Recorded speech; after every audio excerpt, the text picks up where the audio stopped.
How many of you know what a judgment house is? Anyone experienced those? Awesome. For those of you who have different scars from childhood, somewhere in a closet in a church somewhere, there's a picture of me as a fifth grader with a big Letterman's jacket, holding a beer bottle, root beer, of course, because I played the jock who got drunk and drove home and died in this judgment house. And the purpose of a judgment house was to help us ask the question, if you died tonight, where'd you go? My character died, faced God, and got condemned to hell. And then they proceeded to act out what that was, what the suffering was. And then when you're scared shitless, they tell you about Jesus. Thank goodness I had the answer to that, because 5 years earlier in kindergarten, Mrs. Armstrong told all of us what fire and brimstone was. So I was already prepared for that talk, ready, said the prayer, and was covered. Yeah, I know.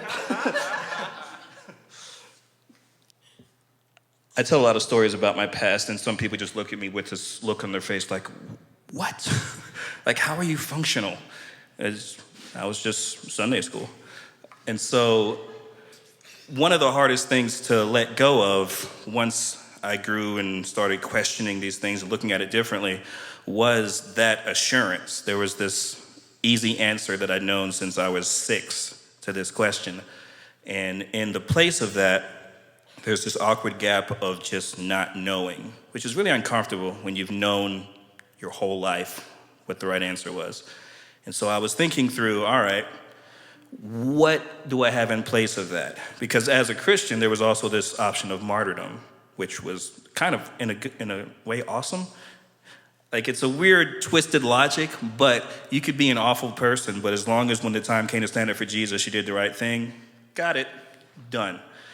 But outside of that world, and as I let go of a lot of that, there was no equivalent to a martyr's death, except, in my mind, a soldier's death.